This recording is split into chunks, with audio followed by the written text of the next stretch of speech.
नमस्कार दोस्तों, भारत दर्शन के एक नए एपिसोड में आप सभी का स्वागत है। और आज हम रामसर साइट्स के बारे में पढ़ेंगे। रामसर साइट्स बेसिकली एक शहर के नाम पर साइट्स का नाम रखा गया है। और ये साइट सोच करके ऐसा मत सोचिएगा कि ये कोई घूमने फिरने वाली जगह है, हालांकि ये घूमने फिरने वाली जगह भी हो सकती है।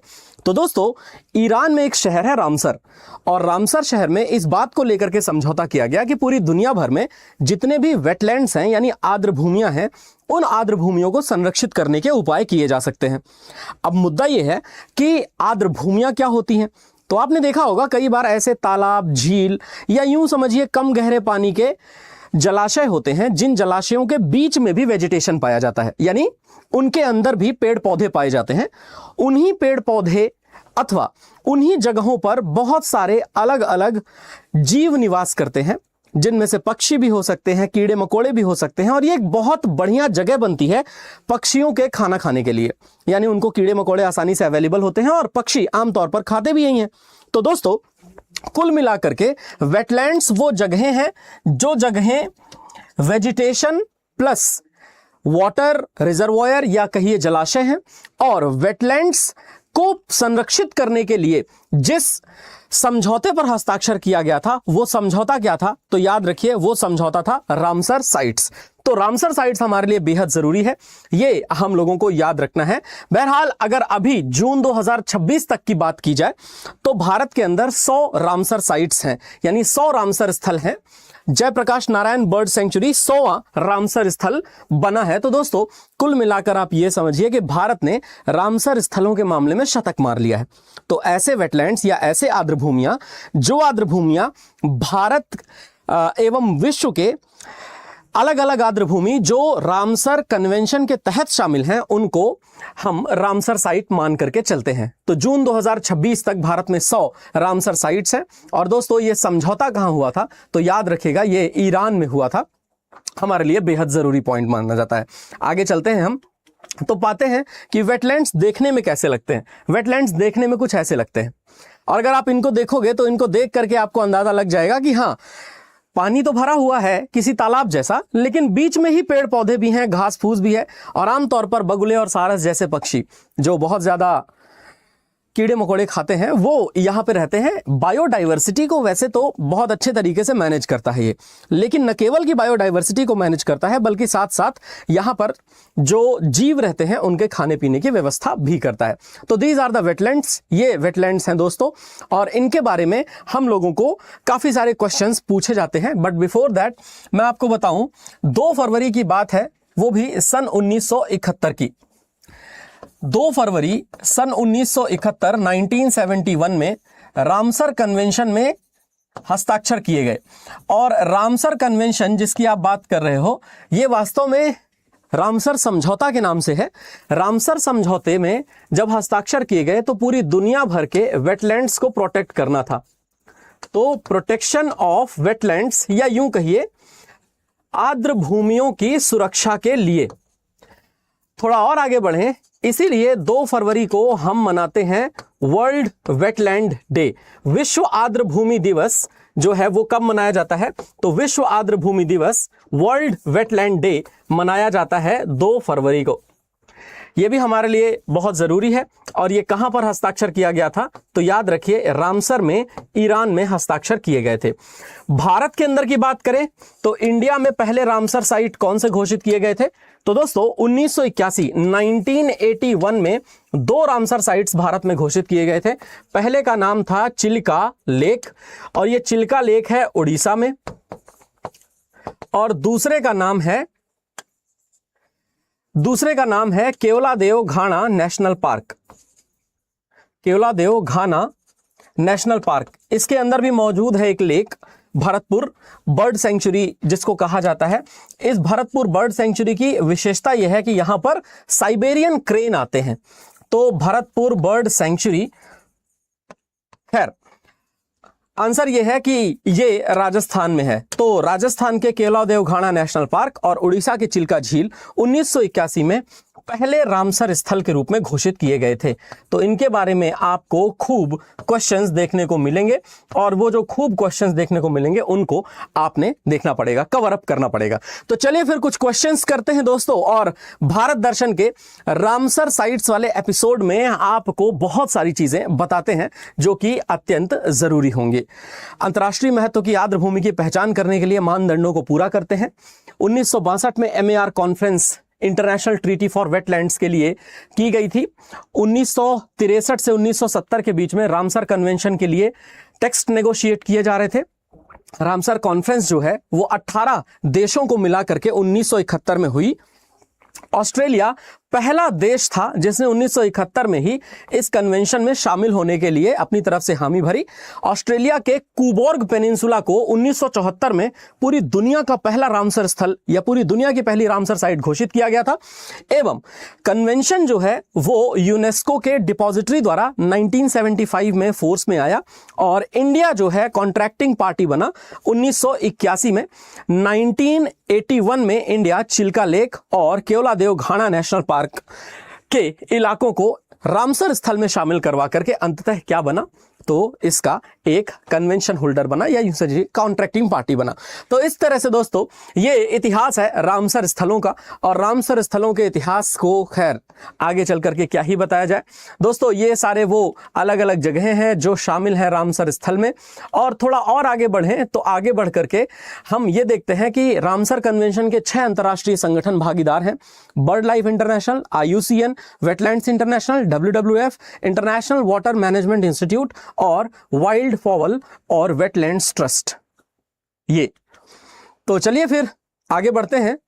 और विश्व आर्द्रभूमि दिवस को सबसे पहले कब मनाया गया था, तो याद रखिए प्रत्येक वर्ष 2 फरवरी को मनाया जाता है, लेकिन पहली बार इसको 1997 में यानी 1997 में मनाया गया था।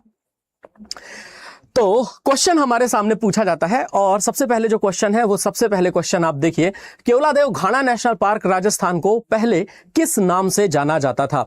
By which name is the Keoladeo Ghana national park was formerly called as? किस नाम से यह जाना जाता था? सलीम अली पक्षी अभ्यारण्य, खिजड़िया पक्षी अभ्यारण्य, भरतपुर पक्षी अभ्यारण्य, या फिर कोई अलग आंसर बनेगा इसके लिए, मयानी पक्षी अभ्यारण्य? और देखिए दोस्तों इसका सही आंसर आप सभी को मालूम है कि इसका सही आंसर होने वाला है भरतपुर बर्ड सेंचुरी। मैंने आपको पहले भी बताया है और आप जरा ध्यान से देखोगे तो अब आपको समझ में भी आएगा कि वास्तविकता में ये रामसर स्थल होते क्या हैं। ये हैं वो वेटलैंड्स जिनको कहते हैं। अब आप समझ गए होगे ना कि पानी तो है ही, पानी के साथ साथ वनस्पतियां भी पानी के अंदर ही हैं। आमतौर पर झील में, महासागर में, सागर में, कुएं में, तालाब में कहीं आपको ऐसा देखने को नहीं मिलता, पर यहां पर देखने को मिलता है दोस्तों। दिस इज द स्पेशलिटी, ये स्पेशलिटी है जो एक रामसर स्थल को, एक वेटलैंड को रामसर स्थल बनाती है। ठीक है, तो मेरे ख्याल से आपको ये क्लैरिटी मिल गई होगी। अब यहां पर कितने सारे पक्षी रहते हैं, कितने सारे जानवर रहते हैं, सब घूमते फिरते रहते हैं। This is the gate of Keoladeo राष्ट्रीय उद्यान या केवलादेव घाना नेशनल पार्क। अगर आप कभी घूमने के लिए जाइए ना, यहाँ पे भरतपुर में आता है ये, और बेहद खूबसूरत इलाका है। चलिए खैर आगे बढ़ते हैं दोस्तों। निम्नलिखित में से किस झील को कश्मीर के ताज में गहना के रूप में जाना जाता है? Which among the following lake is known as the jewel in the crown of Kashmir? तो jewel in the crown of Kashmir अगर किसी को कहा जाता है तो वो है डल झील, या इसी को डल लेक कहते हैं। थोड़ा और आगे बढ़िएगा तो देखिएगा डल लेक की खूबसूरती। दोस्तों जहांगीर जब यहां पर गया था तो जहांगीर ने कहा था गर फिरदौस बर्रुए जमीयस्त हमीयस्तो हमीयस्तो हमीयस्त। अगर कहीं दुनिया में जन्नत है तो बस यही है, यही है, यही है। और सच बात है कि जन्नत तो सिर्फ यही है, यही है, यही है। दोस्तों आप कभी ठंड के मौसम में कश्मीर घूमने के लिए जाइए, डल झील में चलने वाली नाव को कहा जाता है शिकारा। इन शिकारों में कभी घूमते हुए आप पीछे की तरफ मौजूद पीर पंजाल श्रेणी का दृश्य लीजिए, जिनके ऊपर बर्फ से ढकी हुई एक चादर सी बिछी हुई है। आपको भी ऐसा ही लगेगा जैसे आप जन्नत में पहुंच चुके हैं। तो है तो ये। खैर इन खूबसूरत सी बातों को थोड़ा और दरकिनार करते हुए आइए आगे बढ़ते हैं। और क्वेश्चन है हमारे सामने कि इनमें से कौन सी झील ऐसी है जिसमें सबसे ज्यादा खारापन है या सबसे ज्यादा लवणता है? Which of the following lakes in India has the highest water salinity? और इसका सही आंसर है कि जो सांबर झील है राजस्थान की, उसमें सैलिनिटी सबसे ज्यादा है। सांबर झील जयपुर के इलाके में ही है दोस्तों, तो जरूर याद रखिएगा। आगे चलते हैं। ये देखिए सांबर झील का इलाका है और यहां पर भी वो साइबेरियन क्रेन्स आते हैं और it's a very beautiful area, जिसको आप ऊपर से देखो तो ऊपर से देखने में तो ये खूबसूरत लगता ही है। इट्स अ टॉप व्यू, ऐसा लगता है मानो ये भी कोई बर्फ की चादर ही हो। आगे थोड़ा सा बढ़ते हैं। कौन सी झील नमकीन झील नहीं है? Which of the following lakes is not a salt lake? इसमें से कौन सी सॉल्ट लेक नहीं है? चिल्का झील नहीं है, पचपदरा झील नहीं है, लोनार लेक नहीं है, या फिर सतताल लेक नहीं है। चिल्का झील जो है ये उड़ीसा के अंदर है दोस्तों, और ये सबसे बड़ी सॉल्ट लेक है। सबसे ज्यादा खारी नहीं है पर सबसे बड़ी है एरिया वाइज की बात करें हम। पचपदरा लेक जो है दोस्तों ये राजस्थान की झील है, राजस्थान में भी ये खारे पानी की झील है। लोनार झील की बात करिए तो ये महाराष्ट्र की झील है, और महाराष्ट्र की जो झील है ना, महाराष्ट्र की झील लोनार झील बनी थी एक मीटियोर के टकराने से। तो मीटियोर के टकराने से इसके बारे में बात की जाती है, लेकिन यहां पर जो सतताल है वो सतताल नैनीताल के अंदर मौजूद है और ये एक मीठे पानी की झील है। तो ये भी जरूर याद रखिएगा, बेहद इंपॉर्टेंट है हमारे लिए। कभी आप घूमने के लिए जाइए तो हिमालय की गोद में मौजूद है सतताल, और ये बहुत ही खूबसूरत इलाका है, वेरी ब्यूटीफुल एरिया। थोड़ा और आगे बढ़िए तो आगे बढ़ करके हम लोग नेक्स्ट पोर्शन पर घुसते हैं, और नेक्स्ट पोर्शन है इनमें से कौन सी लेक है जो कृष्णा और गोदावरी के डेल्टा के मध्य स्थित है? कृष्णा और गोदावरी के डेल्टा के मध्य स्थित जो झील है दोस्तों, उसका नाम है कोल्लेरू झील। और याद रखिए यह भी मीठे पानी की झील है, फ्रेश वाटर लेक है। जबकि वहीं क्वेश्चन किया जाता है कि आंध्र प्रदेश और तमिलनाडु के बॉर्डर पर कोई झील मौजूद है, तो आंसर है हाँ, आंध्र प्रदेश और तमिलनाडु के बॉर्डर पर पुलिकट लेक मौजूद है। और पुलिकट लेक जो है वो एक खारे पानी की झील है, यानी कि सॉल्ट वाटर की लेक है। तो ये पॉइंट आप लोग जरूर याद रखिएगा, it's a salt water lake. आगे चला जाए, कोल्लेरू झील आप देखेंगे, बेहद खूबसूरत इलाका है कोल्लेरू झील का।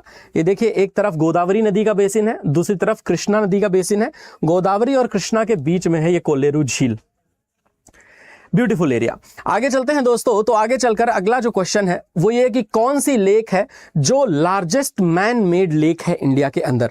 मतलब कौन सी झील भारत की सबसे बड़ी मानव निर्मित झील है?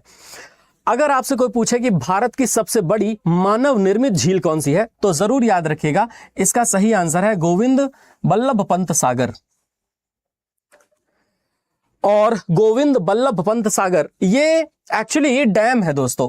तो रिहंद नदी है, रिहंद डैम बना हुआ है रिहंद नदी के ऊपर, और रिहंद नदी के ऊपर बना हुआ रिहंद डैम वास्तविकता में ये झील है। गोविंद बल्लभ पंत साहब जो थे, आपको याद होगा सेंट्रल प्रोविंसेस के पहले प्राइम मिनिस्टर हुआ करते थे, और रिहंद रिवर जो है हालांकि ये सोन नदी की सहायक नदी है, तो सोन रिवर, ठीक है। तो गोविंद बल्लभ पंत सागर इसको कहा जाता है। यहां पर वी नहीं, यहां पर बी आएगा, गोविंद बल्लभ पंत सागर। राजसमंद झील जो है ये राजस्थान में स्थित है दोस्तों, और धेबर झील भी राजस्थान में स्थित है, उदयपुर के पास में ही है दोनों झीलें। धेबर झील को ही जयसमंद लेक भी कहा जाता है। और यहां पर एग्जाम्पल आपके लिए बढ़िया बनेगा, आपने पढ़ा अभी तक कि भारत में सबसे बड़ी लार्जेस्ट मैन मेड लेक कौन सी है? अगर आपसे कोई पूछे कि सेकंड लार्जेस्ट यानी दूसरी सबसे बड़ी मैन मेड लेक कौन सी है, तो second largest man made lake है जयसमंद झील। तो यहां पर बड़ी ही अच्छी सी कहानी सुनाई जाती है। जैसे गोविंद बल्लभ पंत सागर जो है वो सोनभद्र जिले में है, और सोनभद्र जिला भारत का अकेला ऐसा जिला है जो 4 राज्यों के साथ बॉर्डर बनाता है। तो उत्तर प्रदेश का बॉर्डर बिहार के साथ, झारखंड के साथ, छत्तीसगढ़ के साथ और एमपी के साथ एक ही डिस्ट्रिक्ट से लगता है, और वो अकेला डिस्ट्रिक्ट है जिसका नाम है सोनभद्र जिला। यूपी के बॉर्डर की बात कर रहा हूं। तो एक तो रिहंद रिवर के बारे में ये बड़ी फेमस सी बात हो गई, रिहंद नदी वहीं सोनभद्र से बहती है, वहीं पर रिहंद डैम बना हुआ है, गोविंद बल्लभ पंत सागर। धेबर झील के बारे में कहा जाता है उदयपुर के पास महाराणा जय सिंह महाराणा प्रताप के एक वंशज हुए, उन्होंने इसका निर्माण करवाया था, गोमती नदी को रोक करके उसका पानी बांध दिया था। तो बाद में इसको धेबर झील को जयसमंद झील कहा गया। जयसमंद मतलब महाराणा जयसिंह द्वारा बनवाई गई। राजसमंद झील के बारे में भी यही कहानी है कि राजसमंद झील को भी गोमती नदी का पानी रोक करके बनाया गया था। राजनगर या राजसमंद डिस्ट्रिक्ट में ये मौजूद है और वहां पे महाराणा राज सिंह ने इसको बनवाया था। तो ये काफी इंपॉर्टेंट है। और रही बात महाराणा प्रताप सागर की, तो ये वास्तविकता में पोंग डैम है और पोंग डैम जो है वो ब्यास नदी पर बना हुआ है। व्यास नदी हिमाचल प्रदेश में बहती है और हिमाचल प्रदेश से बहते हुए नीचे की तरफ आती है। आगे चलिएगा, तो ये है Govind Ballabh Pant Sagar, it's a beautiful dam. आगे चलते हैं, नेक्स्ट क्वेश्चन हमारे सामने आता है, इनमें से कौन सी लेक है इंडिया में जिसमें large quantity of a substance पाया जाता है जो कि मून में भी हो? किस झील में चांद पर पाया जाने वाला एक पदार्थ अधिक मात्रा में मिलता है? अब देखो, एकदम सिंपल सी बात मैं आपको बताता हूं, चांद पर पाया जाने वाला पदार्थ जो अधिक मात्रा में मिलता हो वो उसी में मिलेगा ना जो चांद जैसे किसी मटेरियल के टकराने से बनी हो। जैसे मान लीजिए कि मैं आपसे एग्जाम्पल में कहता हूं कि लार्ज क्वांटिटी ऑफ सब्सटेंस वहीं पाया जा सकता है जो किसी चीज के टकराने से। अब जैसे हम लोग बात करते हैं मीटियोर की, मीटियोर कहने का मतलब होता है दोस्तों किसी उल्का पिंड के टकराने से ये बनी थी। तो इसका सही आंसर है कि हाँ, उल्का पिंड के टकराने से ही इसका निर्माण हुआ है। तो ये भी हमारे लिए बड़ा महत्वपूर्ण फैक्ट बनता है। आप लोग याद रखिएगा लोनार झील के बारे में। आगे चलते हैं, तो लोनार झील के बारे में यह भी कहा जाता है कि अपना रंग बदलती है। तो इट चेंजेस इट्स कलर, याद रखिएगा, इट चेंजेस इट्स कलर। तो ये अपना कलर भी बदल देती है, ये अपना रंग भी परिवर्तित कर देती है। आगे चलते हैं दोस्तों, नया क्वेश्चन जो हमारे सामने आएगा वो क्वेश्चन है कि वेम्बनाड झील जो कि वन ऑफ द लार्जेस्ट झील है भारत के अंदर, ये कौन से राज्य में मौजूद है? तमिलनाडु में है, कर्नाटक में है, केरला में है, आंध्र प्रदेश में है।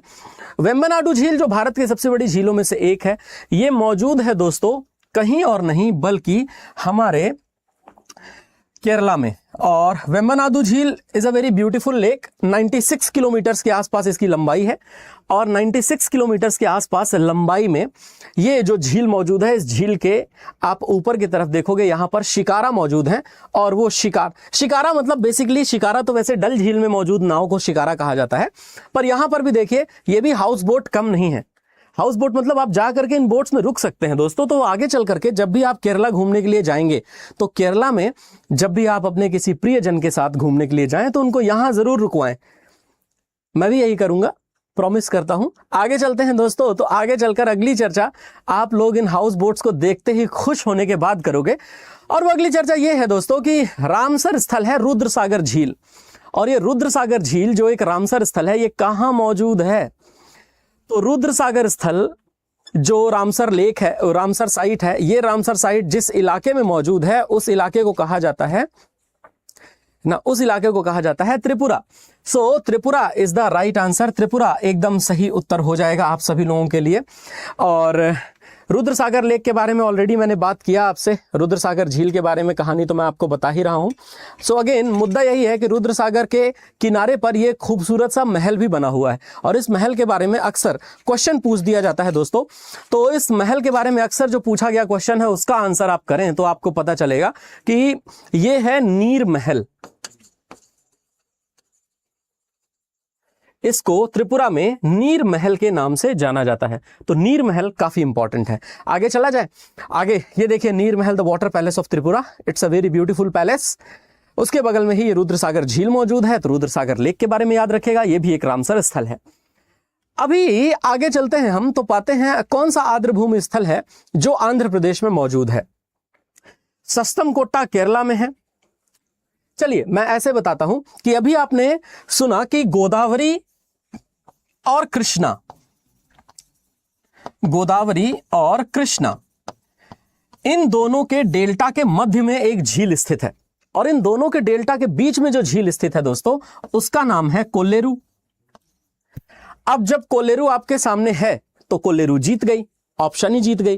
तो इस तरह से हम लोग इसको याद कर लेते हैं। कोल्लेरू झील भी बहुत अच्छी झील है दोस्तों, मछली पकड़ने के लिए बहुत सारी जनजातियां यहाँ निवास करती हैं, मछलियां पकड़ती हैं।